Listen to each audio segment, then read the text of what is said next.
saludarme por chat, o sea.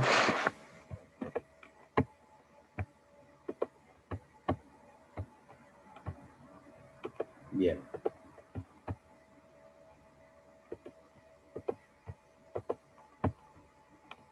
Bueno, ahí estamos. Bueno, como suelo hacer, me gustaría que alguien me cuente qué vieron ayer con Román, más inclusive cuando es un tema que es continuación, sobre todo no para no pisarme ni nada por el estilo, sino para ver qué cuestiones abordó Román y poder, bueno, reforzar algunas y continuar algunas otras. Así que quien se anime, lo escucho, soy todo oídos. Hola, profe. Hola, Candela. Dimos, bueno, lo más importante, prisión preventiva. Primero, bueno, nos clasificó los medios de coerción en personal y real, los requisitos esenciales, digamos, de toda medida cautelar, que dijo que como que se compartían en lo civil, y toda la legitimación constitucional que tenía, bueno, la prisión preventiva y varios conflictos que se daban, digamos. Comparó, por ejemplo, el conflicto que se daba entre Santa Fe y Nación con la prisión domiciliaria, como esa doble vara que se da, porque no tenemos los mismos sistemas, digamos, que está conectado al router y todo eso nos explicó. ¿Qué más? Bueno, los requisitos se basó mucho en la proporcionalidad, dijo que era el más importante para él. Y bueno, algunas sembró dudas, esas preguntas que él hace que, como para que resolvamos nosotros, como 6 o 7 para que lo leamos nosotros, porque bueno, no daba la extensión de la clase. Si alguien se acuerda algo más o que yo me haya salteado.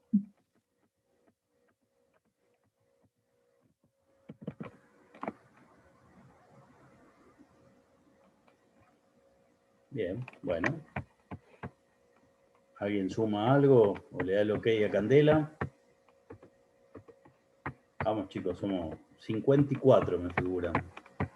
Así que, si bien no los veo a todos, sí.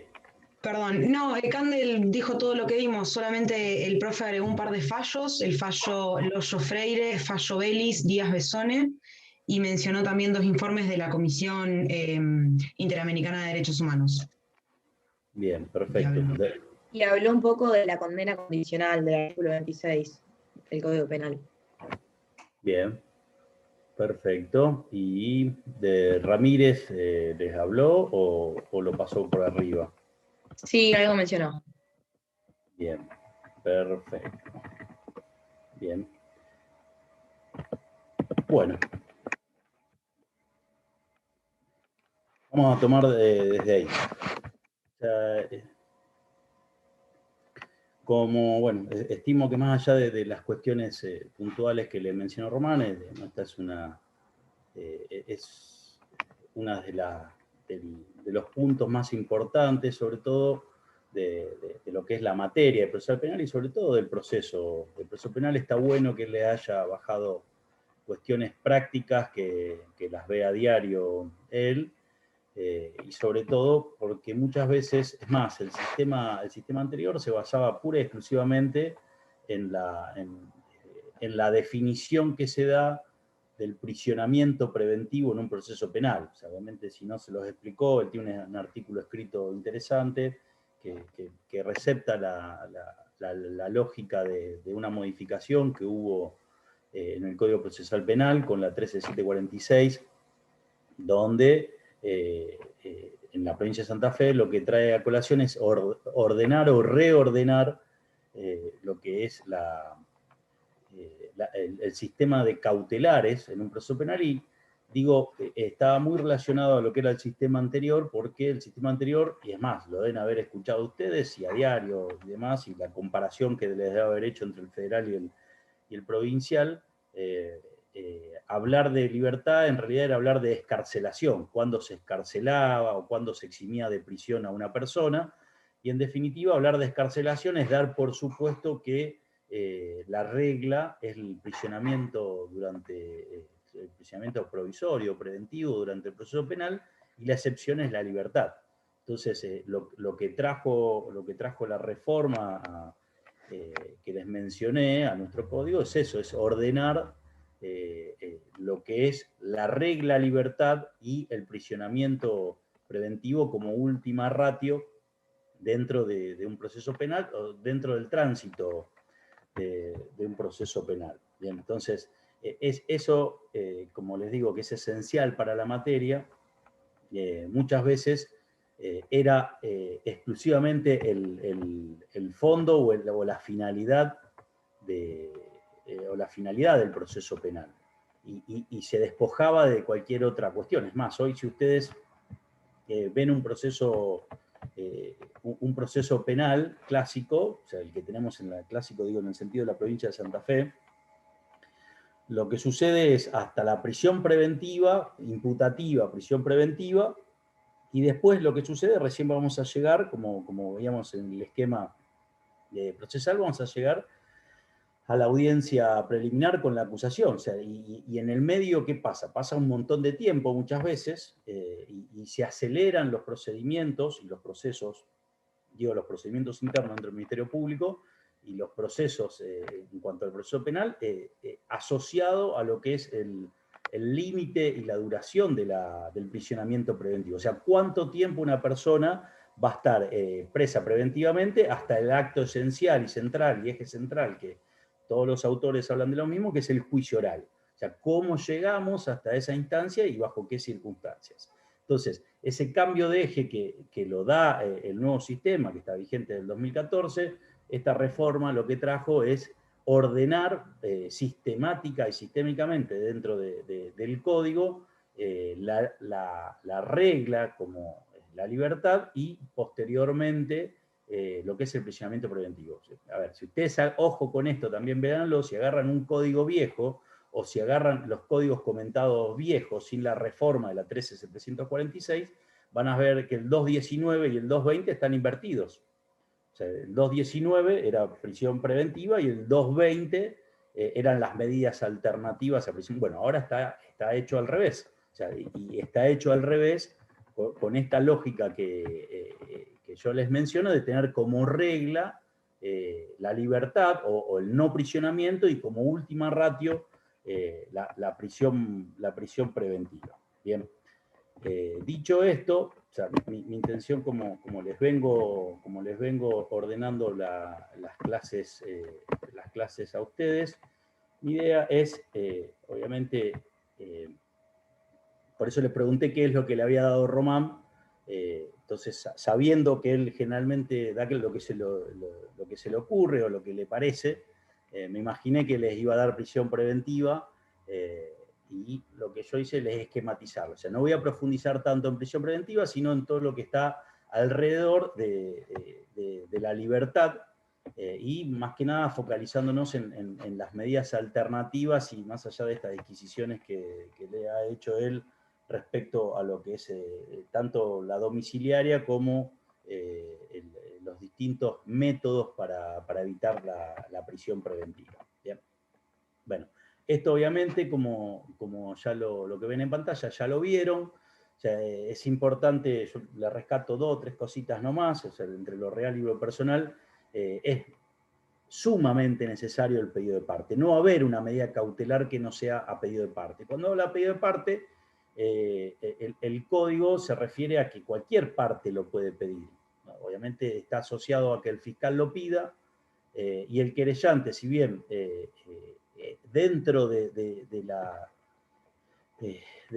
lo que es el análisis integral del código podría llegar a pedirlo, es como que tiene una limitante en cuanto a lo que son las medidas de coerción personal, que es lo que estamos viendo hoy.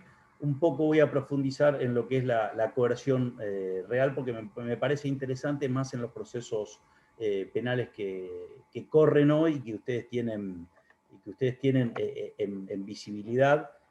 Yo voy a insistir mucho con eso porque, digamos, más allá de lo que es lo que más me gusta y es mi especialidad, creo que el régimen de los bienes dentro de un proceso penal es algo olvidado históricamente. O sea, si hoy cualquier persona habla de decomiso, cualquier persona habla de extinción de dominio, cualquier persona habla de decomiso anticipado, pero la realidad es que no hay mucho escrito sobre eso, y es como que está perdido ahí en el artículo 23 del Código Penal, y nuestro Código Procesal Penal recepta todas esas medidas respecto a la coerción real. Pero bueno, lo importante, volviendo del proceso penal, está asociado a la coerción personal, o sea, la imposibilidad o la restricción a la libertad ambulatoria de las personas que están sometidas a proceso. A pedido de parte, podrá. Son dos frases o palabras esenciales en las cautelares. O sea, que se cumplan todos estos requisitos no significa que el juez tiene la obligación de emitir esa medida cautelar. Ustedes también tienen que ver que las medidas cautelares no son una exclusividad de las partes, más allá de que nosotros tenemos un sistema que tiene una prevalencia o una cuestión primigenia en cabeza del Ministerio Público de la Acusación, con todo lo que venimos viendo del principio de objetividad, de que es una parte dentro del proceso penal con algunas características distintas a lo que es una parte que puede ser querellante con los intereses individuales y como puede ser también, o es parte del imputado de la defensa. Entonces, digamos, estos requisitos tienen que estar siempre, pero no eso es obligatorio para que el juez resuelva. En cuanto a lo que son, me parece interesante que ustedes tengan en cuenta, y estimo que esto Román no lo habrá tocado. Si ustedes ven el capítulo 1, que son las reglas generales, estos presupuestos que veíamos anteriormente, que yo los salteé como obligatorios, los 3 presupuestos básicos que nosotros en medidas cautelares, y lo hizo el comparativo con la vía civil, generalmente son 2, o sea, obviamente vamos a ver el fomus boni iuris o lo que es el halo de buen derecho, o la verosimilitud en el derecho y el peligro en la demora. Acá lo que se agrega con la proporcionalidad, eso está inmerso, está dentro de los otros requisitos. Pero sí se tiene en cuenta al efecto del proceso penal, porque la proporcionalidad entre la cautela y el objeto cautelado es esencial. O sea, si yo tengo se está persiguiendo por un delito que tiene pena de multa, no habría por proporcionalidad en pedir una prisión preventiva. ¿Por qué? Porque hasta en el peor de los casos el sujeto va a tener una multa, no va a ser prisionado en forma efectiva. Entonces, ese elemento que está desagregado de lo que se conoce por medidas cautelares convencionales, es importante que ustedes los tengan en cuenta. Y obviamente la contracautela que existe en el proceso civil, acá es importante porque, como ustedes ven, contracautela en los casos de medidas cautelares reales únicamente solicitadas por el querellante. O sea, y esto está asociado más que nada a que el querellante tiene interés particular y la contracautela se requiere por una inmovilización o por una traba de cautelar, sea inhibición, embargo, lo que sea, ya vamos a ver al final de la clase eso, a los efectos de responder ante eventuales daños que pueda llegar a producir. Esto, si bien ustedes no lo van a ver dentro del proceso penal santafesino, sí sigue existiendo a nivel federal, es propio de cuando existe la figura de actor civil. El actor civil dentro de un proceso penal lo que va a reclamar es eventualmente, o va a impulsar el proceso eventualmente para resarcir el daño que le ocasionó el ilícito, o en su caso, recuperar lo que podría llegar a ser producto del delito. Pero bueno, eso lo dejamos para el final, y es interesante el análisis que se hace sobre este cuarto presupuesto de contracautela. Como les insisto y les repito, no es lo normal y habitual dentro de un proceso penal, pero sí es interesante para todos aquellos que les interese los delitos económicos. O sea, hablar de cautelares dentro de un proceso penal y no tener en cuenta la cautela temprana de los bienes, tanto para quien está en la parte de acusación, privada o pública, querellante o fiscal, o desde la defensa, cuando se está desde el punto de vista del imputado, o de terceros que puedan llegar a ser afectados por estas cautelas, es interesante que siempre se va a volver a estos presupuestos, como yo les marco ahora en pantalla, obligatorios para las medidas cautelares. Bien, el esquema que yo les presento es cómo el código va abordando distintas situaciones que se dan dentro de un proceso penal para las cautelas. Realmente, como les refería, el cese de coerción, o sea, que cese una coerción real o personal, si bien está más asociado a lo personal, se vincula por el 206 de nuestro código a que de esos presupuestos que son obligatorios, a contrario sensu, a la ausencia de alguno de ellos, tiene que cesar esa cautela. Obviamente puede ser a pedido de parte o porque el propio tribunal así lo estima. Sin ir más lejos, si una persona llega en estado de detención a un control de cautelar, que ya lo deben haber visto con Román, pero lo vamos a repasar, y el juez advierte que uno de esos presupuestos no está acreditado o es inexistente, claramente va a hacer cesar esa medida cautelar o no va a proponer una medida cautelar o no va a ordenar, perdón, no va a autorizar una medida de prisionamiento porque uno o varios de esos elementos no están. O sea, si, por ejemplo, la defensa acredita que no existe apariencia de responsabilidad por el simple hecho de que, en el caso más claro, la persona no pudo haber estado ese día en ese lugar porque estaba en otro lugar y está acreditado argumentativamente y con algunos elementos probatorios que se puedan dar dentro de esa audiencia, lo que debería hacer el juez es, bueno, no, al no estar acreditado la apariencia de responsabilidad, por más que haya peligro procesal o haya inclusive proporcionalidad en el efecto de la medida, porque es un delito muy grave, al no haber apariencia de responsabilidad, al no haber verosimilitud del derecho, no debería concederse la medida cautelar. Y por eso se relaciona, como les pongo a continuación, con la finalidad y el alcance de estas medidas. O sea, lo que se busca es evitar el riesgo de que se frustre, ¿qué cosa? O una actividad probatoria o las pretensiones de las partes. Y cuando refiere a las pretensiones de las partes, no es lo mismo la pretensión del fiscal como la pretensión del querellante. O sea, son distintos tipos de pretensiones que tienen que tenerse en cuenta. Unos elementos que están en el código y que, si bien algunos han sido incorporados, como el 208 bis, es la receptación que tiene nuestro ordenamiento procesal provincial de lo que son las medidas autosatisfactivas o de tutela judicial efectiva o temprana. Y yo los clasifico de esa manera y van juntos. Para mí el cese provisorio o el cese provisional del estado antijurídico, que es el 207, a su vez, como después se agregó en el año 2017, si mal no recuerdo, la inhabilitación para conducir en los delitos que se están siendo investigados asociados a lesiones o fallecimiento o alguno que tenga que ver con que el producto del ilícito esté asociado a un accidente de tránsito, básicamente, o a un hecho culposo, que lo que hace es emitir o pedirle al juez que emita tempranamente una decisión. En el caso de la inhabilitación para conducir es retener el carnet de conducir por un periodo de tiempo prorrogado por como lo estipula el código. Pero la misma situación se genera con el cese provisional o provisorio del estado antijurídico, donde, fíjense los legitimados que tienen por el 207. No solo el fiscal, sino que ya incluye a la víctima, que no es parte hasta que no se constituya como parte, o sea, que lo tiene como querellante, el damnificado, cuando veíamos quiénes podían llegar a constituirse querellante, e inclusive el imputado puede pedir el cese provisorio de estado antijurídico. Y es una medida que se agota en sí mismo.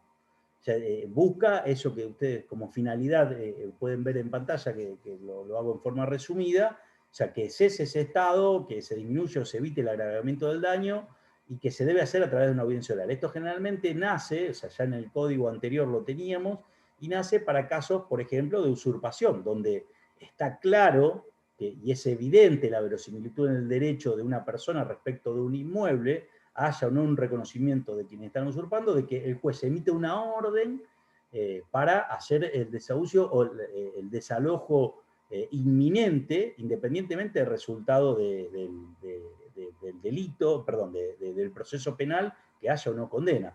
Y estas medidas, fíjense que están dentro de las cautelares, pero tienen una característica esencial que probablemente coincida o tenga una similitud muy cercana a el objeto del proceso. En el proceso penal debería ser el prisionamiento, pero la recuperación del bien o de la vuelta a ese estado original es fundamental para poder transitar el proceso a derecho, porque en definitiva lo que se busca es romper esa antijuridicidad que no necesita tener una declaración de fondo. ¿Bien? Esto en cuanto a cómo abordar lo que son las reglas generales o que no quede desconexo dentro de ustedes cuando vayan a estudiar en la lectura del código, por qué están estas medidas en estos lugares y por qué yo se las ordené de tal o cual manera.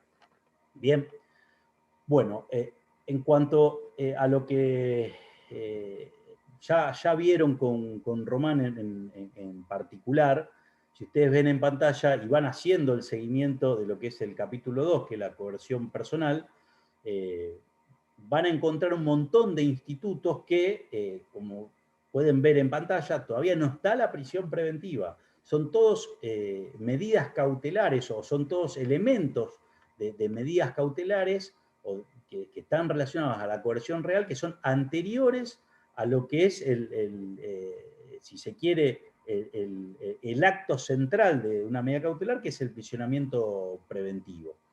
Y cuando ustedes van avanzando en cada uno de estos institutos, van a ver que esto podría ponerse piramidalmente, donde en la base de la pirámide ustedes encontrarían lo menos gravoso para el sujeto y lo que exige menos disponibilidad de la libertad personal, hasta llegar a la cúspide de la pirámide, donde sí posicionaría al prisionamiento preventivo. ¿Y por qué digo esto? Porque si nosotros entramos en lo que es la presentación espontánea que nosotros tenemos en el 209 del Código Procesal Penal, la presentación espontánea es cuando un sujeto imputado o no, por eso cuando hablamos en la semana vinculada a imputados, se le reconoce el derecho a imputado a todos los sujetos independientemente de que estén o no formalmente imputados por la audiencia imputativa del 274, pero desde cualquier momento, inclusive se usa la palabra sindicado, o sea, que tenga la sospecha de que pueda llegar a ser imputado, ¿sí? Y que corre riesgo de ser detenido, o sea, puedo llegar a ser detenido, se puede presentar ante la Fiscalía, ante el Ministerio Público de la Acusación, y deja constancia de que se presenta, puede hacer alguna aclaración, y que se pone a disposición del Ministerio Público para ser citado en caso que se lo requiera. Esto, que en el viejo sistema era muy importante porque era un acto de buena fe y que era lo que iba a desacreditar básicamente el peligro de fuga, si se quiere. Si yo me estoy poniendo a disposición, estoy diciendo, miren, las cautelares que necesitan estos tres requisitos respecto de lo que es la peligrosidad procesal, yo no solo que me pongo a disposición por ese peligro de fuga, sino me pongo a disposición en cuanto a que no voy a entorpecer el procedimiento y todo lo que necesiten preguntarme, yo lo voy a responder, y aquí estoy. Independientemente de esa situación, si el fiscal entiende que hay igual un peligro de fuga, un peligro de entorpecimiento probatorio por ciertos testigos que puedan llegar a ser amedrentados o no, el fiscal puede igualmente ir a una situación más gravosa. Y por eso lo que refiere el 209 es la concatenación con el 210. Digo la concatenación con el 210 porque si ustedes ven la última frase del 209 dice que se pone a disposición si necesita ser convocado, si corresponde, por medio de una citación. Y cuando vamos a citación vemos el primer acto, si se quiere, de coerción personal que no es voluntario, por fuera de la presentación espontánea, y en la citación lo que vamos a ver es que cuando el fiscal necesita que el imputado se apersone, a los efectos de o identificarlo policialmente, porque puede haber alguna duda respecto de quién es el sujeto y se lo haya hecho quizás a través de un reconocimiento, de un identiquito, lo que sea, pero mayormente se hace la citación para llamarlo a audiencia imputativa del 274, como les refería antes. Esto es lo que el fiscal debe hacer, o sea, traerla a la persona a proceso como una medida de coerción personal, porque nadie va más allá de la presentación espontánea porque sí un proceso, sino que tiene la posibilidad de combinarlo, lo va a citar a que venga a la audiencia imputativa, que audiencia imputativa para hacerle la atribución de los cargos, de los hechos, la calificación legal con la evidencia que se cuenta. Esto se va a dar sí, solo sí, el fiscal entiende nuevamente que no es necesario ordenar su detención. Simplemente le va a decir, señor X o señora X, preséntese en la fiscalía a los efectos de ser imputado. Bien, esa es la primera coerción personal que se tiene para con la persona. Después, el propio código, tanto en el 211 como en el 212, refiere a algunas cuestiones de una suerte de detención, vamos a llamarlo, porque en definitiva es una detención, pero que está más asociada a que no lo hace directamente el fiscal, porque quien ordena la detención, lo vamos a ver más adelante en el 214, y ustedes si ya se fijan en la escala que yo les pongo, lo incluyo como una sexta medida de coerción o de comparecencia al proceso.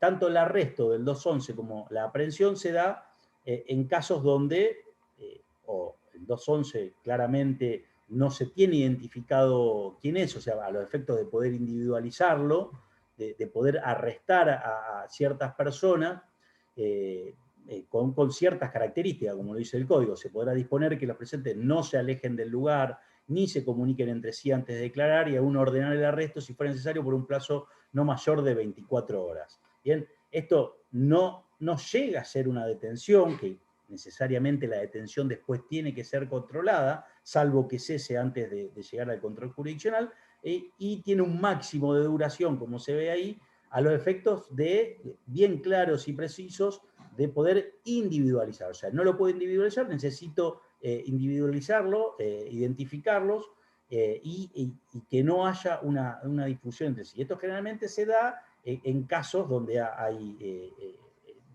se vincula mucho con las lesiones en riña, delitos que tenemos en nuestro código, o tumultos o algo por el estilo, donde vos no tenés identificado el sujeto. Entonces la policía, generalmente, que es quien define la actuación prevencional, que puede o no tener la orden fiscal para arrestar, digo arrestar, no me refiero a detención, arrestar, sean claros con los nombres, sobre todo por lo conceptual de cada una de estos institutos, puede arrestar a los efectos de identificar. Eso se relaciona necesariamente con el artículo 212 de nuestro código, que es la aprehensión. O sea, la policía también tiene la facultad como delegado del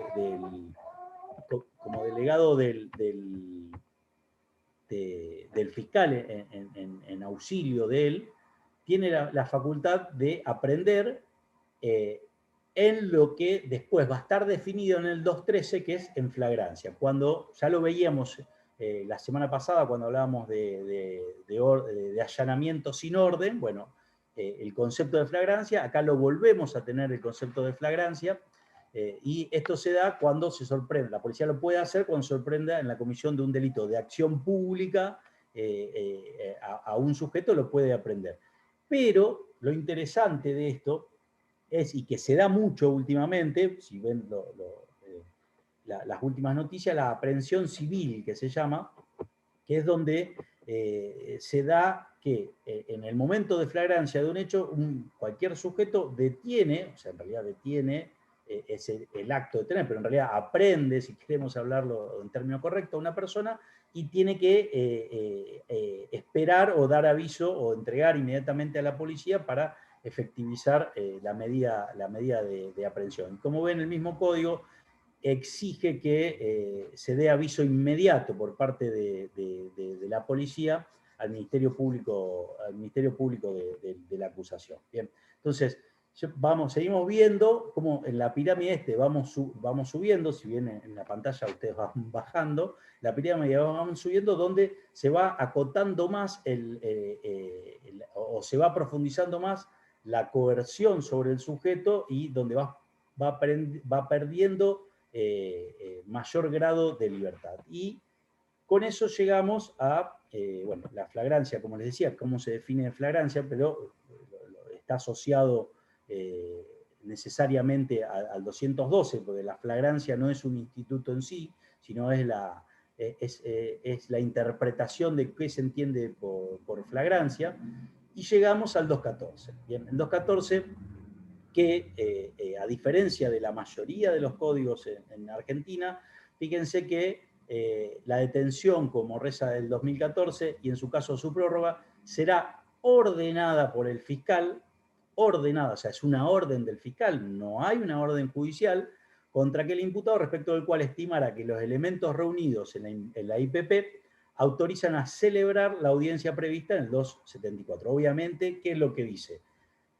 Vas a poder detener a un sujeto, se dice el código al fiscal, si solo si vos tenés en claro que lo vas a llevar a una audiencia imputativa del 274 con los elementos que necesitan para celebrar la audiencia imputativa, y en relación al delito reprimido, fíjense lo que les decía al principio, con pena privativa de libertad. O sea, la detención no cabría para aquellos casos en los cuales el delito que se estuviera investigando no tenga pena de prisión y sea solo de multa o de inhabilitación, por el efecto que va a generar lo que es la proporcionalidad. ¿Bien?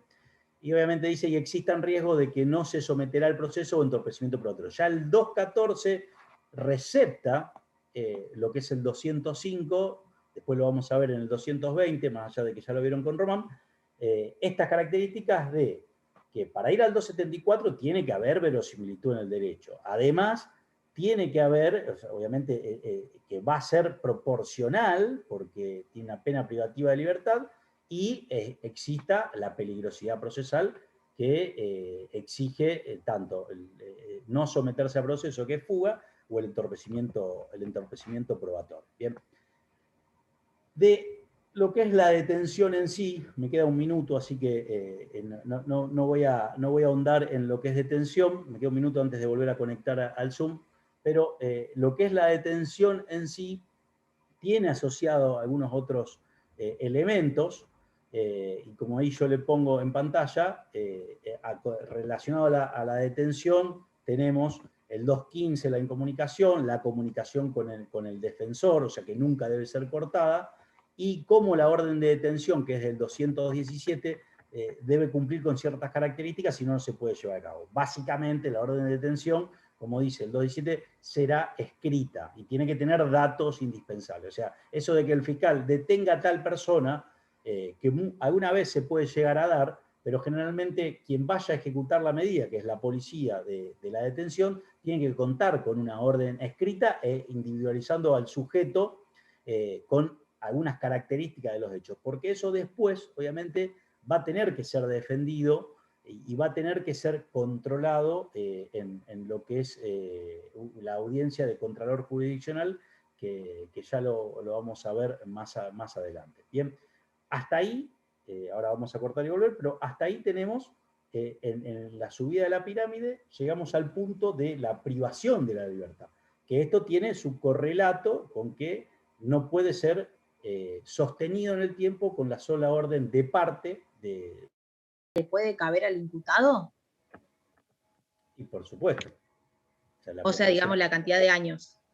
Y sí, claro, necesariamente lo vas a tener, pero, a ver, eso lo vas a tener, prácticamente no hay una salida distinta de una detención fiscal a un prisionamiento preventivo. ¿Bien? O sea, si el fiscal entiende que tiene que pedir o sea, hacer comparecer al imputado al proceso a través de una detención, es que está viendo que la prisión preventiva tiene que darse. ¿Bien? Entonces, si tiene que darse la prisión preventiva, más allá de lo que dice el 214, y refiere a que tiene que haber en el delito que se le vaya a imputar una pena de prisión, va a haber el quantum de prisión. ¿Bien? Y si vamos a ver el quantum de prisión, por lo que me mencionaste, y que Román seguramente les tocó por el artículo 26 del Código Penal, vas a ver que esa prisión preventiva a pedirse, necesariamente el fiscal entiende en principio que no va a ser de condena, no va a ser de ejecución condicional.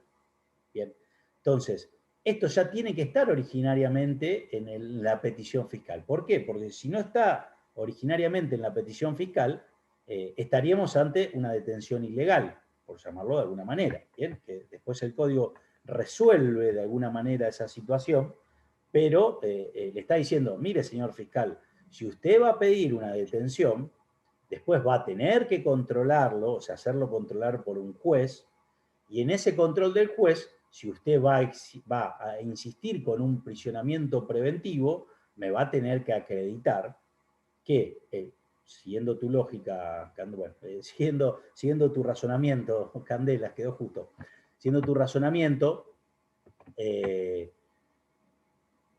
fiscal tiene que entender que va a haber una condena de ejecución efectiva. ¿tá? Entonces, si el fiscal, cuando se presenta a la audiencia de control del prisionamiento, posteriormente o en forma concomitante, como se hace en Rosario con la audiencia imputativa, va a tener que defender esa proporcionalidad. Y si va a defender esa proporcionalidad, va a decir, sí, yo voy a entender por qué. No me quiero adelantar a ese punto, pero, o sea, por ejemplo, el sujeto tiene antecedentes, y si tiene antecedentes y no pasaron ni los 8 ni los 10 años para que se le pueda dar una nueva condena a ejecución condicional, por más que sea de un año el delito, yo lo que estoy entendiendo acá es que si logra una condena, va a ir, la ejecución de esa condena va a ser efectiva. ¿Bien? Por eso digo, no es simplemente decir, bueno, va por un homicidio, como va por un homicidio, es proporcional que se lo detenga. No. Además, sin ir más lejos, no sé si ayer, no creo que Román les haya hablado algo, pero en el caso que venimos siguiendo, o por lo menos yo se los vengo mencionando y siguiendo, de este muchacho que atropelló a las dos personas que le habían previamente robado el maletín, y terminaron, ya fallecieron, murieron uno en el acto y otro después. En ese caso particular vos tenés una calificación del fiscal por homicidio simple. O sea, el homicidio simple arranca en 8 años, por más de, bueno, después la discusión de si es uno o son dos, o sea, ya está largamente zanjada, pero no importa. Vos ahí lo que tenés que ver es que el mínimo es 8 años. Y si el mínimo es 8 años, por más que no tenga antecedentes, o sea, la pena en expectativa es mínimo 8. Entonces la proporcionalidad ahí es, y necesariamente lo tiene que detener. O sea, después, y yendo a la audiencia imputativa, entendió que era homicidio simple, sostuvo la prisión preventiva y se terminó resolviendo porque había apariencia de responsabilidad, porque había proporcionalidad en cuanto a esto que estamos hablando. Si la calificación era de homicidio simple, arranca en 8 años, y que había peligro de fuga o peligro de entorpecimiento probatorio, pues sea porque puede llegar a influir en ciertos testigos, porque era del barrio. Estoy haciendo hipótesis, no vi la audiencia, no sé lo que sucedió. Y a su vez, la expectativa de 8 años mínimo de prisión hace suponer que la persona puede llegar a fugarse, digamos, como elementos bases, y bueno, listo. O sea, ante esa situación, ¿qué resolvió el juez? El juez resolvió darle la prisión preventiva.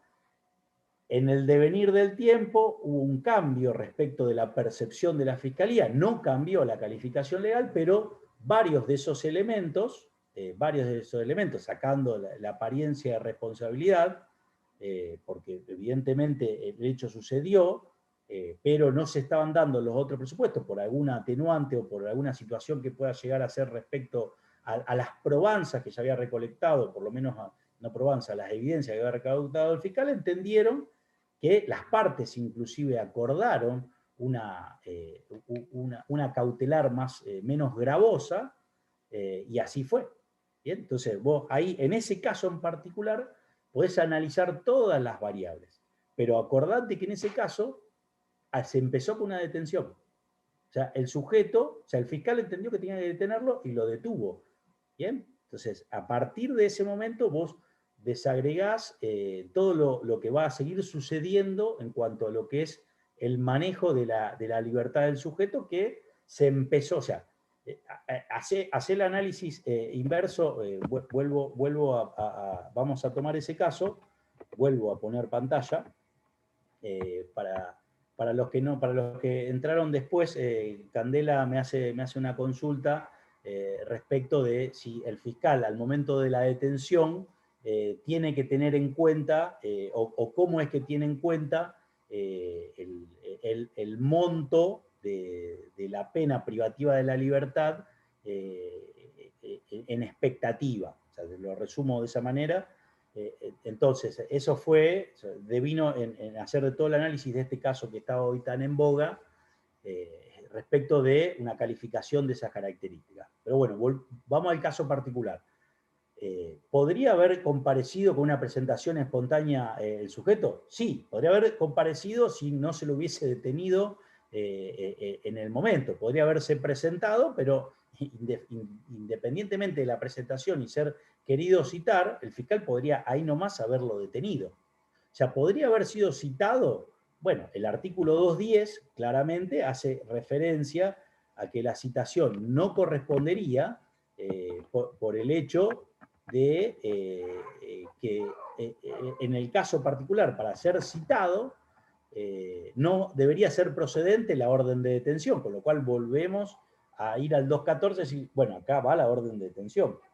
¿Podría haber sido arrestado? Y si no se lo tenía identificado en el hecho, porque había varios sujetos, porque se bajaron 5 del auto y no se sabía quién era el que estaba manejando, bueno, en ese caso particular la policía podría haberlos arrestado a los 5, si eran 5 arriba del auto, hasta el momento de identificar quién era el que conducía.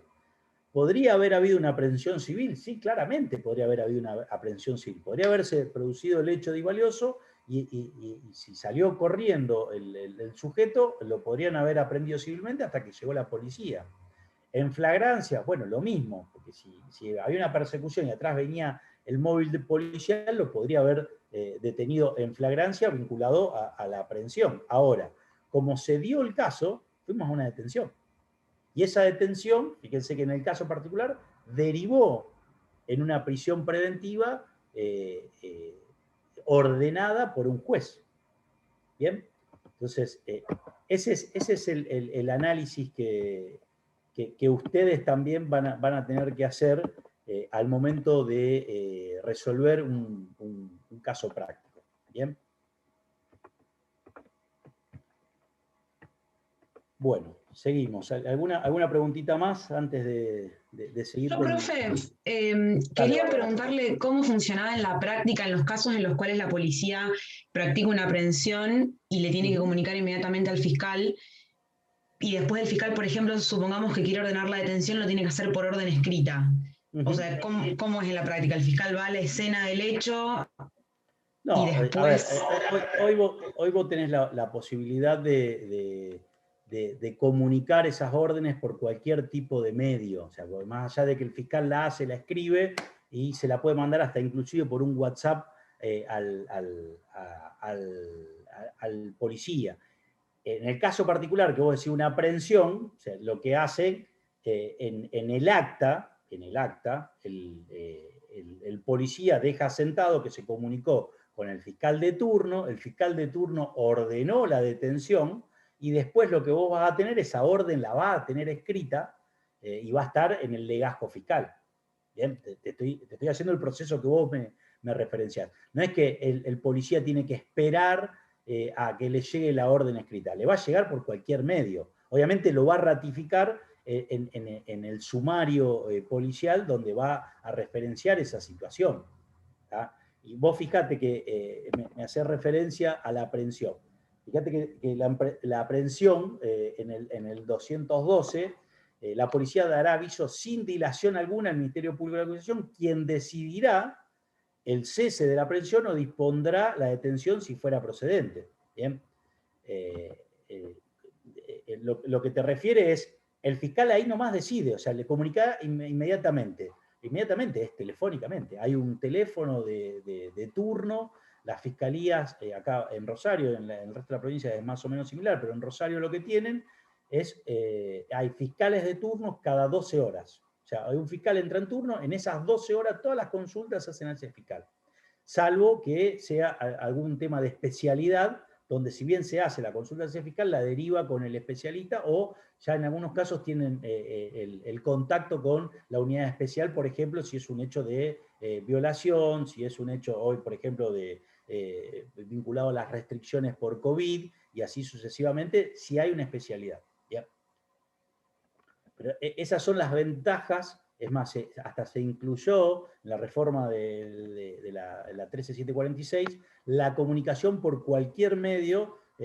Si mal no recuerdo, cuando vimos allanamiento la semana pasada, veíamos eso. O sea, por cualquier medio tecnológico, la comunicación de la orden. Después, obviamente, tiene que aparecer la orden escrita.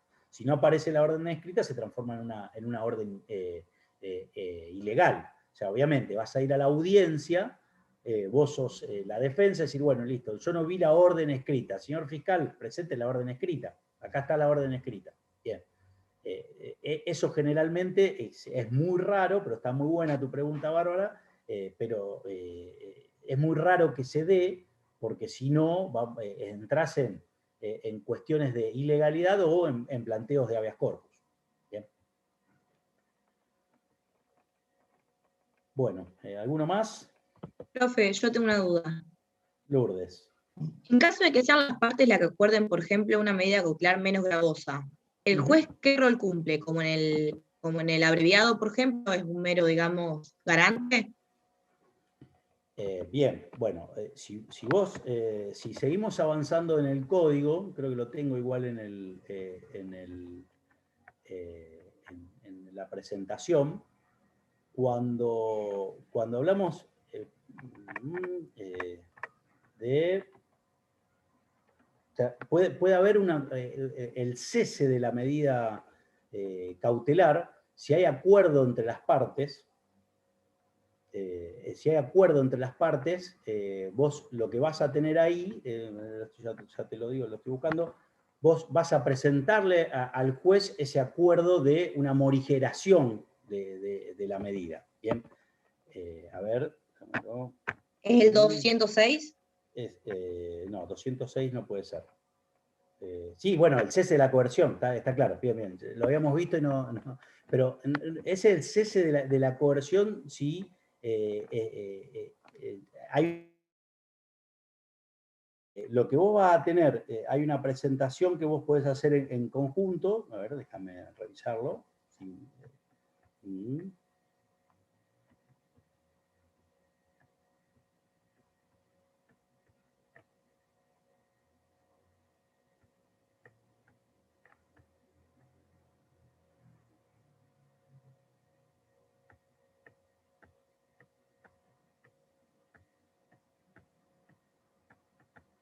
Bien.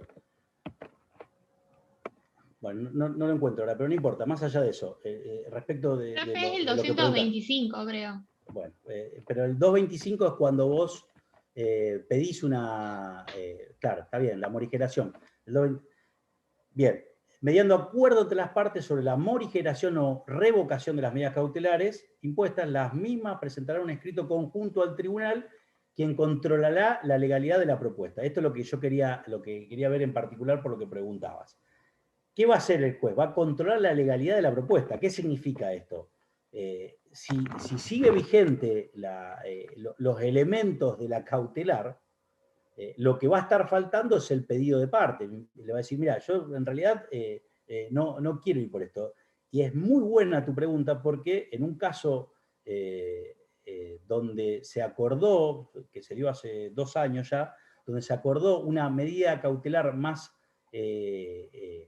beneficiosa para el imputado, acordaron una prisión domiciliaria, sin darle el nombre de prisión domiciliaria, porque era con un control electrónico, con una pulsera electrónica, mientras que en principio no iría para ese caso. ¿Por qué? Porque las prisiones domiciliarias son, si Román ayer se los mencionó, son para el artículo 10 del Código Penal. Con lo cual, lo que se entendió en ese caso es que el juez, como las partes estaban de acuerdo en ir a esa medida cautelar, así la sostuvo por el primer párrafo del 225. ¿Y qué es lo que sucedió en ese caso? Les resumo el caso en particular. A esa persona que estaba detenida en un domicilio particular, en un ataque comando, la mataron. ¿Bien? Y eso derivó, que estaba vinculada a la causa de los monos y demás, y se inició un procedimiento disciplinario contra el fiscal y contra el juez por haber, primero, el fiscal por haber dado una medida que no debería haberla hecho. ¿Por qué? Porque no encuadraba dentro de los presupuestos de la prisión domiciliaria y había una instrucción particular, perdón, una instrucción general del fiscal general que en ese tipo de casos insistieran con la prisión domiciliaria, con la prisión preventiva, y en todo caso si había una morigeración que la haga el juez. Y respecto del juez, entendiendo que había ido más allá de lo que la ley, por eso dice la legalidad, permitía. Obviamente, el jury de enjuiciamiento no prosperó, o sea, directamente ni se lo admitió, por esto que estás preguntando. O sea, el juez analizó la legalidad en ese momento y entendió que era procedente.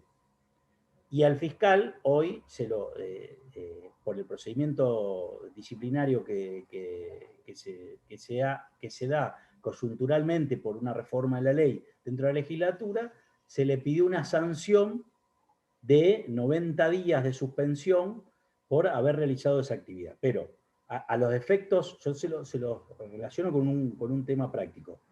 El código, la reforma de la 13.746 llevó a que si hay acuerdo de partes, o sea, evitar todo tipo de audiencia y que el juez pueda resolver en base a lo que las partes piden. Ahora, el juez no va a poder alejarse de la legalidad. O sea, si le plantean un acuerdo ilegal, vamos a un ejemplo concreto.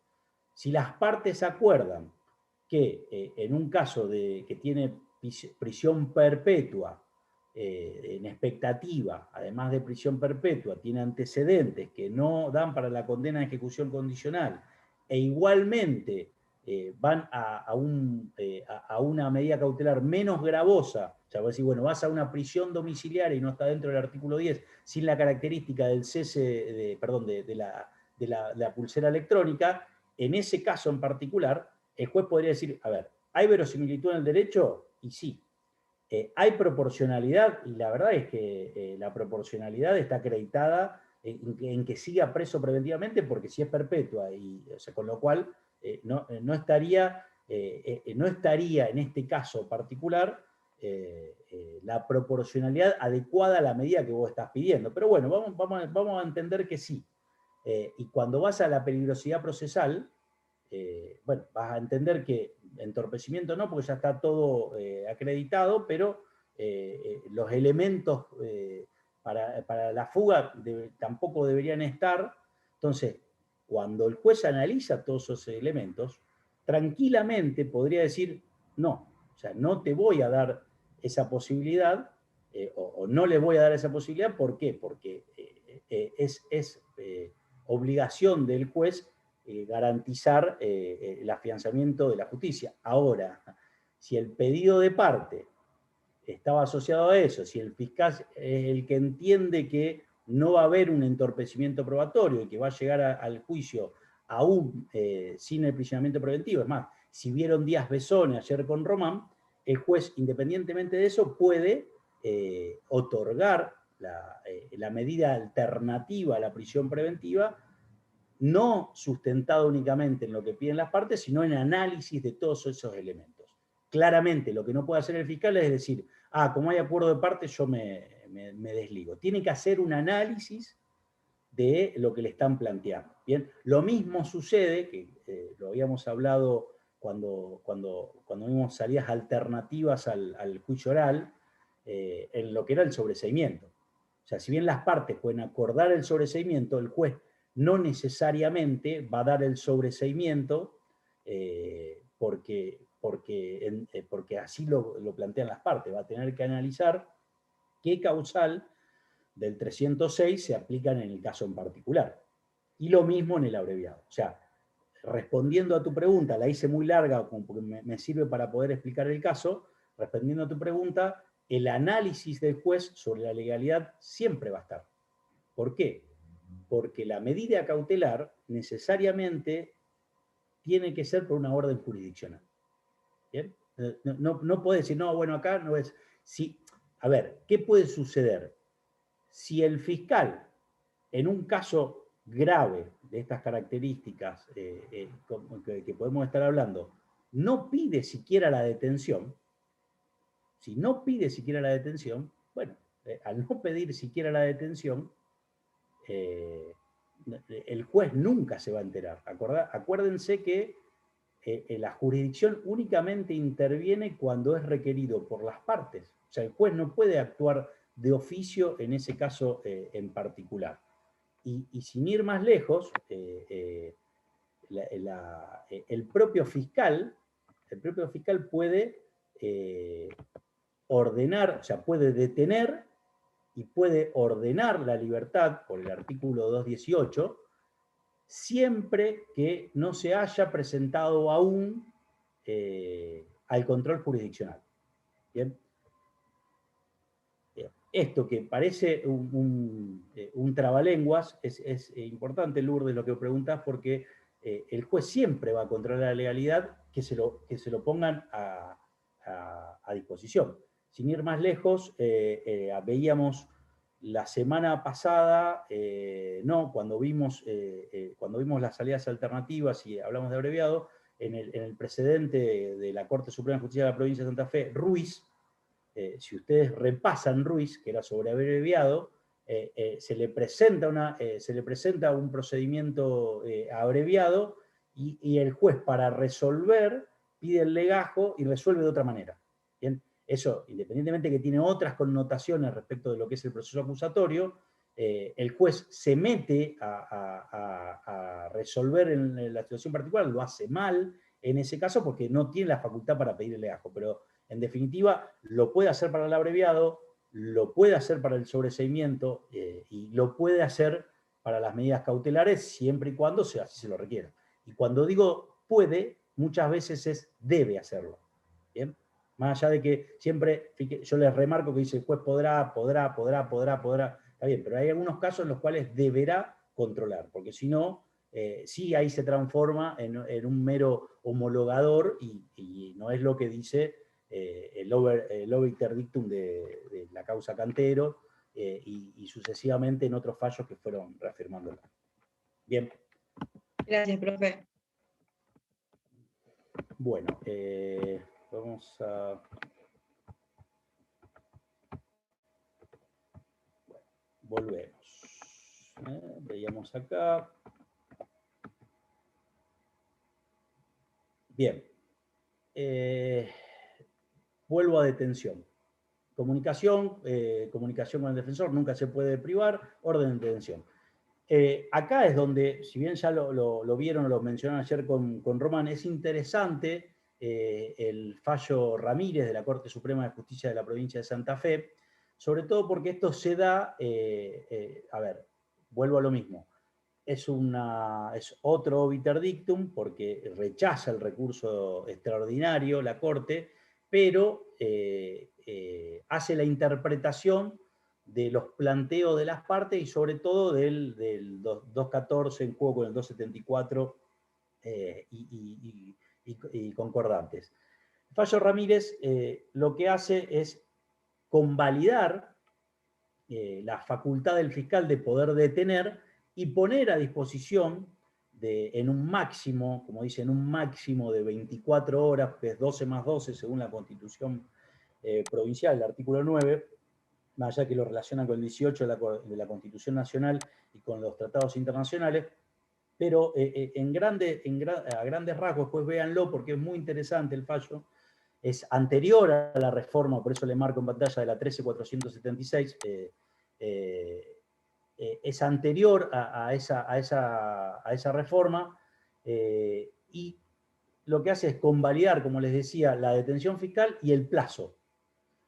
lo que hace la reforma es extender el plazo. O sea, no tuvimos ninguna resolución posterior de las características de cámara, sobre todo por cómo se fue efectivizando el sistema, donde de 24 más 24 que tenía el código originario, la reforma lo lleva a 72 más 24. ¿Bien? Le da un plazo más extendido al fiscal, donde vos llevas a 96 horas para que el fiscal pueda, además de llevarlo a audiencia imputativa, discutir sobre la cautelar que se originó con una detención, pero en definitiva va a ir a una prisión preventiva. Y esta reforma lo que lleva, o sea, si bien se la criticó mucho, lleva a tener en cuenta que en ese periodo de tiempo, si el fiscal libraba una detención y necesitaba cautelar algunos otros elementos más, por más que era 24 más 24, no lograba sostener en el tiempo la cantidad de evidencia que se necesita para acreditar los elementos de la medida cautelar. Entonces, vuelvo a insistir sobre Ramírez, porque trae esas argumentaciones y hace toda la evolución respecto a esta facultad fiscal y a la necesidad de contralor jurisdiccional en consonancia con la constitucionalidad y la convencionalidad de la cautela por el fiscal y por la jurisdicción. Si seguimos avanzando, si bien no es el agravamiento, porque en definitiva cuando yo le hablaba de la pirámide, no es el agravamiento, debería estar dentro de lo que es la detención, sí tenemos lo que es lo que veíamos recién, la libertad por orden fiscal, que el 218 claramente lo pone en cabeza del fiscal, o sea, así como la puede disponer, sea por aprehensión o por detención, la puede quitar, pero lo puede hacer per se antes de ser llevado ante un juez. ¿Bien? Es claro en eso porque a partir de ese momento quien define la cautela va a ser el juez. ¿Y qué va a hacer? Y en respuesta a lo que preguntaba Lourdes, el juez va a controlar la legalidad de esa detención. Va a controlar la legalidad y obviamente después, una vez controlada la legalidad de la detención, que va a incluir lo que preguntaba la compañera, de si estaba Bárbara, que si estaba la orden escrita, si no estaba, si se había ordenado adecuadamente, si estaba todo en los canales, automáticamente después de controlar la legalidad, va a controlar la existencia o no de los presupuestos, dependiendo de lo que nuevamente va a pedir el fiscal. Si el fiscal no va a la audiencia, si el fiscal va a la audiencia y no pide expresamente una prisión preventiva, el juez no va a ir a una prisión preventiva. ¿Ah? También dándote una vuelta de tuerca a lo que preguntabas, Lourdes, si el fiscal, volvemos o podemos avanzar al 220 que lo vieron ayer con Román, es a pedido de parte podrá imponerse. Si no hay pedido de parte de prisión preventiva, el juez no puede ahondar en la prisión preventiva. ¿Bien? Distinto es cuando ya está otorgada. Más allá de que si van con un acuerdo de parte, con una medida cautelar menos gravosa, lo más probable es que le concedan la libertad o la medida cautelar menos gravosa, pero no va a evitar que el juez igualmente controle la legalidad de esa medida. Bien. Bueno, libertad por orden fiscal, y ahí entramos, sí, a lo que es el punto 8, que son las medidas cautelares no privativas de la libertad, que es el 219 actual, después de la reforma de la 13746. Hay un error ahí dice 13476, pero es 13746, están invertidos los números. Pasa a ser el 219. El 219 lo que hace con esta reforma es agregar algunas medidas cautelares no privativas de la libertad con la lógica de, como los dos puntos, más que nada que les marco ahí, que es si se puede evitar el peligro de fuga o el entorpecimiento probatorio, no generando el aprisionamiento preventivo, vamos a ir a esto, y lo mismo, lo puede hacer el tribunal de oficio o a pedido de parte. Cuando dice que lo puede hacer el tribunal de oficio, ¿qué significa esto? Que el fiscal puede pedir una prisión preventiva y la defensa puede decir directamente tiene que estar en libertad. En el medio, el tribunal puede proponer una de estas medidas cautelares no privativas de la libertad. ¿Bien? O sea, ¿qué significa? No tiene que aceptar sí o sí el pedido de una de las partes. Obviamente, el pedido va a estar necesariamente por debajo de lo máximo. Entonces, por eso dice, el tribunal lo puede hacer inclusive de oficio. Si nosotros vamos al 219, en particular, no se los pongo en pantalla, pero se los voy pasando de los 8 supuestos, y ustedes lo pueden ver después en el código. Van a ver que inclusive hace exactamente, no está ordenado de una manera lógica, pero sí busca que alguien lo avale. Por eso el inciso 1 habla de la obligación de someterse al cuidado de una persona, o sea, una persona que lo cuide de una institución, que esa persona va a ser el garante y va a informar al tribunal sobre la situación. Cuando habla del tribunal, no es que le va a informar al juez que resolvió, sino que lo va a informar, como veíamos, a la oficina de gestión judicial. ¿Bien? Esa persona o institución también tiene la obligación, cuando el fiscal o el querellante se lo pida, de acreditar que cuenta con capacidad para controlar al imputado y que no mantuvo un vínculo con él mismo. O sea, es como ponerlo en un tercero ajeno al sujeto. Eso me parece ser como lo más gravoso. Obviamente el inciso 2 le da una coerción de tener la obligación de presentarse periódicamente ante la autoridad que se designe. Eso significa que no necesariamente lo va a tener que hacer ante el OGJ, puede hacerlo ante el MPA o puede hacerlo ante autoridad que se designe, inclusive puede ser ante el Servicio Público de la Defensa. O sea, no tiene una disposición particular respecto de ante quién. Prohibición de salir del país, el inciso 3. O sea, ustedes siempre tienen que pensar cuando ven esto es que hay una limitación a la libertad ambulatoria. O sea, tener que presentarse o la imposibilidad de salir del país te está impidiendo moverte, porque vos no podés salir del país.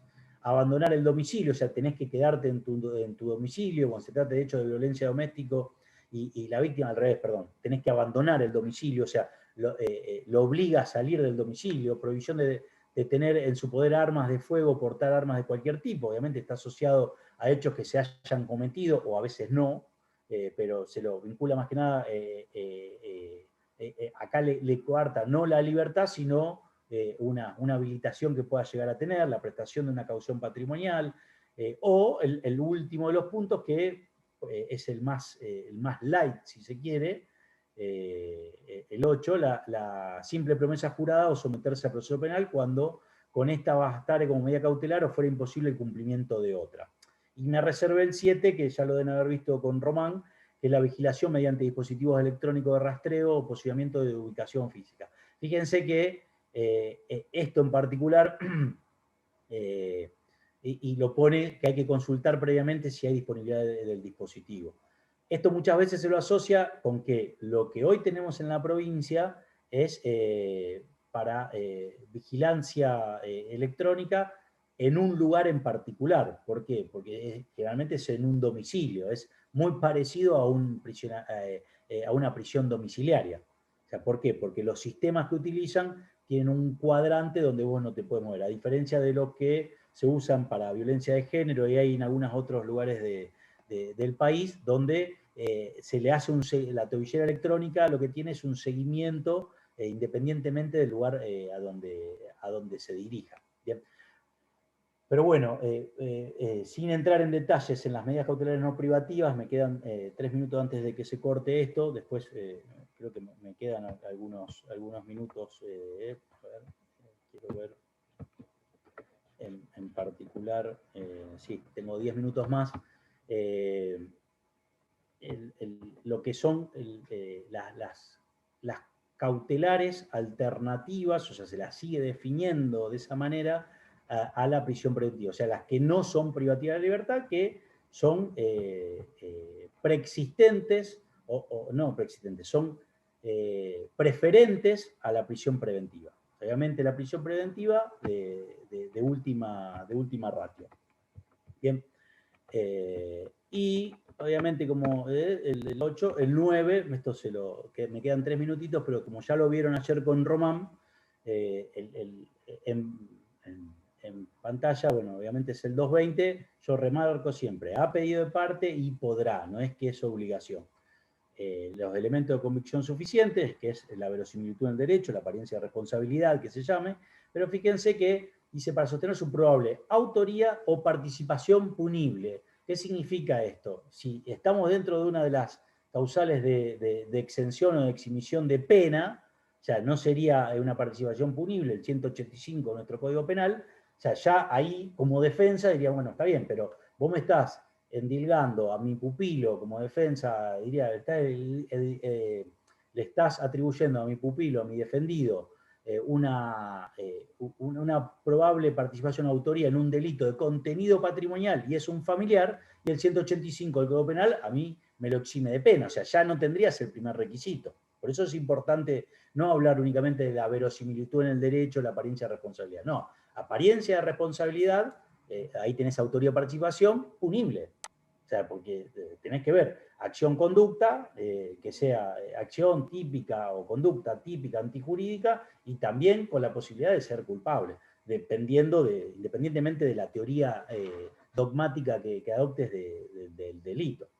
El segundo, que tuvo la modificación por la 13746 también, lo de condena, en caso de condena efectiva, que la condena sea de ejecución efectiva, incluye lo del artículo 26, yo les pongo ahí todos los elementos del 26, porque muchas veces dicen, no, el artículo 26, bueno, que la pena expectativa no sea superior a los 3 años. No, no es únicamente, no sea, primera condena de pena de prisión, y ahí no hay que seguir, bueno, después que no exceda los 3 años y demás. No, primero tenemos que ir a ver los elementos del 27, porque si ya tiene, si no es primera condena, o sea, si no eliminaríamos cuando fuera primera condena, es primera condena, o puede ser segunda cuando se den los elementos del 27. Puede ser una segunda condena si pasaron 8 o los 10 años, dependiendo de si es doloso los dos o uno culposo y otro doloso. Lo mismo la personalidad moral del condenado, su actitud posterior al delito, todos los elementos, los motivos que lo impulsaron a delinquir, todos esos elementos tienen que ser analizados. Bueno, y por último, que ya se me termina, el peligro de fuga y el entorpecimiento investigatorio. Y fíjense que el último párrafo, el infine, es la medida es tiene que tener, como para que sea válida, celebración previa a audiencia imputativa. No vas a pedir prisión preventiva si no celebraste previamente la imputativa. Por eso se va a dividir, como que sea en una única audiencia, primero imputativa, después definición de si va o no prisión preventiva. ¿Bien? Bueno, ahí me quedan 10 minutitos más.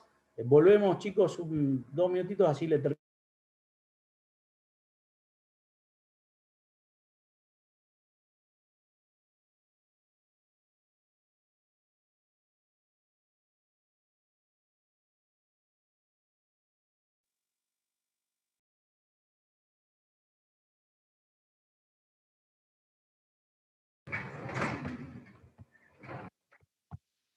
Bueno.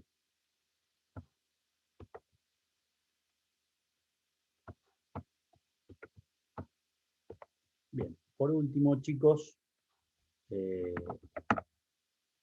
esto que hablábamos antes,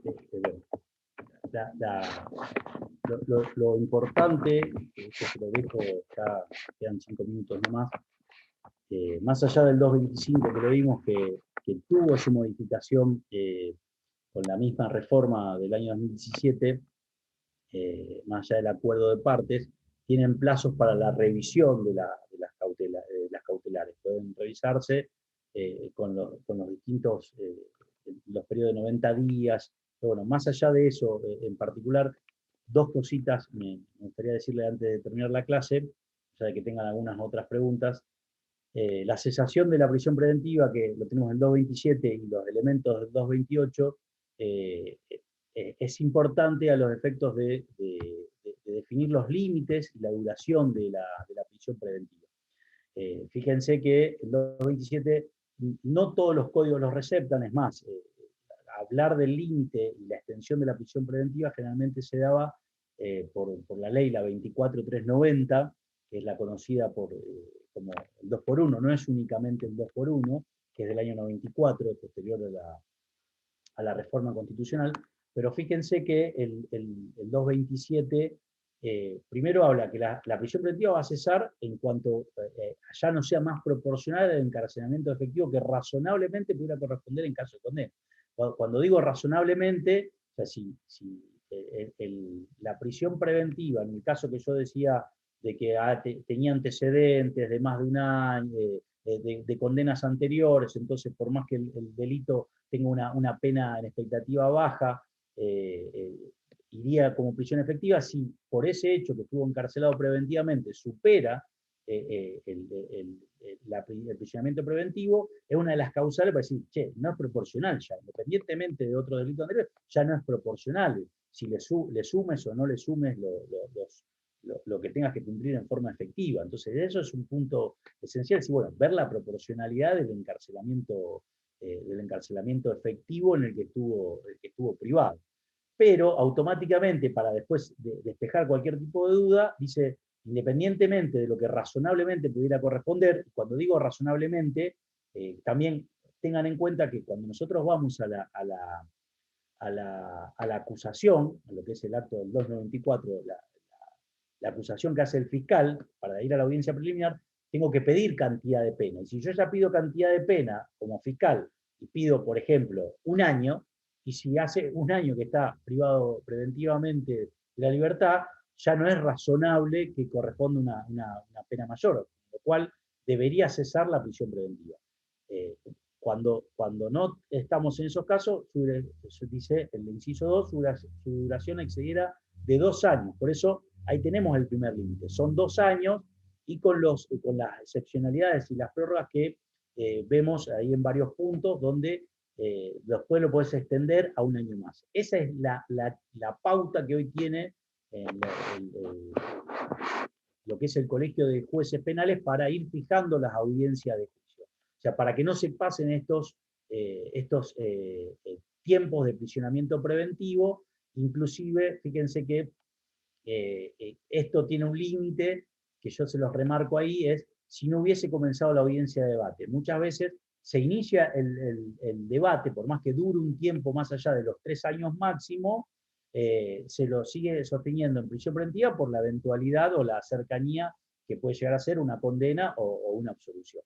Y después con algunos elementos más de ese artículo. Es un artículo muy interesante, es receptado en la provincia, pero en esto acá les dejo 2 o 3 cositas. La 24390, que era la conocida como el 2x1, es una ley que es reglamentaria del artículo 7, el punto 5 de la Convención Interamericana de Derechos Humanos, que refiere lo tiene ahí abajo también, que toda persona tiene derecho a ser juzgado dentro de un plazo razonable o a ser puesta en libertad sin perjuicio de que continúe el proceso. O sea, y ese plazo razonable nosotros los tenemos estatuido como un máximo de 3 años, si se quiere, 2 por la 24390, que tuvo la derogación por la 25430 del año 2001, porque se computaba el 2x1 en casos de estar prisionado preventivamente después de cierto plazo, y tienen 2 fallos interesantes, se conoce como el caso Muiña y Batalla Rufino, donde inclusive hay una cosa extrañísima desde el punto de vista legislativo, que es una ley interpretativa, una ley que interpreta otra ley, una ley que interpreta una derogación de otra ley, que la propia Corte lo reconoce, que es la 27362, y le pongo las fechas porque fíjense en qué momento se dan. Sale, fue bastantemente difundido cuando la Corte, por mayoría en un 3-2, reconoce el 2x1 para delitos de lesa humanidad. Los 2 votos de indicidencia de Lorenzetti y creo, no me acuerdo si fue Hickton, de Nolasco, decían que no era aplicable para casos de lesa humanidad, y eso es después lo que recepta la ley interpretativa.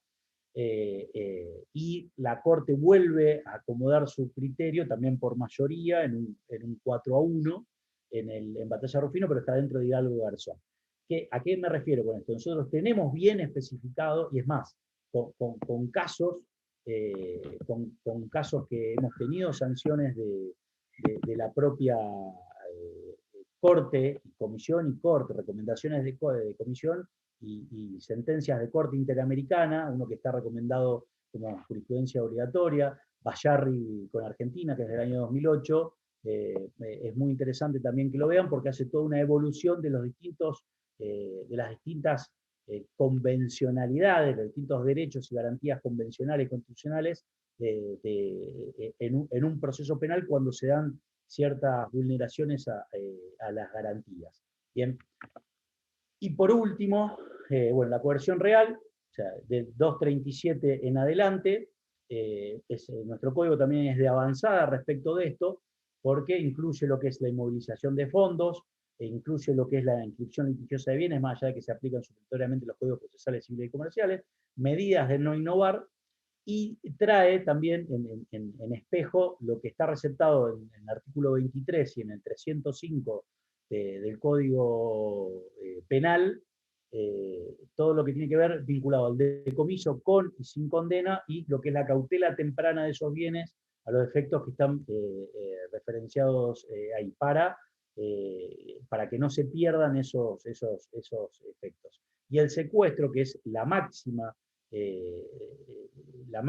medida cautelar, que es un desapoderamiento del bien, que está en cabeza del fiscal, y todo lo que tiene que ver con las cautelas reales, generalmente con lo mismo que preguntaba Lourdes antes de si podía controlar o no el juez en caso de un acuerdo de partes, bueno, lo mismo sucede en estos casos donde el dominio sobre los bienes que fueron secuestrados en caso, ¿sí?, lo tiene el fiscal, y las resoluciones sobre las cuestiones que tienen que ver sobre bien, generalmente la jurisdicción no las toma, y lo tenés que resolver internamente en lo que es el Ministerio Público de la Acusación, y el artículo 243, cuando refiere a la devolución de esos bienes que no van a estar sometidos ni a decomiso ni a proceso, tiene que devolverse, el último párrafo del 243 lo lleva a que la controversia sobre la restitución o la forma de cómo se restituyen esos bienes en caso que tenga que devolverse, lo tienen que hacer en la vía civil, receptando lo que tiene el 23 infine del Código, no es el anteúltimo, el Código Penal, y también el 305. Así que esa es una materia muy interesante, aparte no es de lo más utilizado y habitual en el proceso penal, pero sí es importante que lo tengan en cuenta. Bien, bueno, hasta ahí me excedí 5 minutos, les pido disculpas, es una de las clases más largas, y me parece interesante que bueno, poder transmitir la mayor cantidad de conocimientos más allá de tener algunos fallos que puedan revisar. Así que bueno, si tienen algunas preguntas, bien, y si no, entiendo también por una cuestión de tiempo de la necesidad de terminar. Profe, yo quería consultarle. Bien, ¿quién habla? Por acá, bueno, Paula. Paula. Ahí está, ahí te veo, Paula. Bien, yo quería consultarle porque en un material que nos recomendaron leer hablaba sobre la indemnización en caso de que una medida de coerción haya sido otorgada en un proceso con arbitrariedades. En este caso, ¿cómo se aplica? Porque mencionaba que en Buenos Aires y creo Santa Cruz o Córdoba, no me acuerdo, sí estaba prevista, pero no sé cómo es en Santa Fe y no encontré respuesta en el código. Bien, a ver, la coerción personal que se realiza y que después deba ser indemnizada porque salió absuelta la persona, sobreseído, lo que sea, el Estado no tiene que prestar contracautela porque el Estado se presume solvente. Distinto es para las cautelas reales, donde el querellante presta la contracautela. Sí, la indemnización se da por el tiempo de prisionamiento preventivo, y hay varios casos acá en la provincia de Santa Fe, donde se tiene que indemnizar al sujeto, sobre todo en casos donde fue absuelto o fue sobreseído por ausencia del delito, porque no participó, básicamente por el inciso 1 del 306. Pero sí existe esa indemnización por haber sido cautelado preventivamente en forma, si querés, innecesaria, porque resultó o absuelto o sobreseído. Fíjense que esto en particular no se va a dar dentro del proceso penal, sino que después vas a tener que reclamarlo por una acción del Estado que te perjudicó a vos y que obviamente está debidamente probado. Es más, se han dado muchos casos, no muchos, pero sí varios resonantes acá, donde inclusive hasta con recursos de revisión, donde una vez condenado el sujeto fue, por pruebas que aparecieron después, fue revisada esa condena y se fue, digamos, absuelto en este tipo excepcional de recurso de revisión que se da en caso de que haya sido condenado indebidamente por elementos que prueban que no fue, que no cometió el hecho o que nunca lo podría haber cometido o que el elemento esencial con el cual se probó era inválido o lo que sea. Pero bueno, sí hay varios fallos. Después yo los puedo llegar a buscar y se los paso. Muchas gracias. De nada. Bueno, listo chicos. Bueno, nos vemos la semana que viene. Hasta luego. Nos vemos. Chao.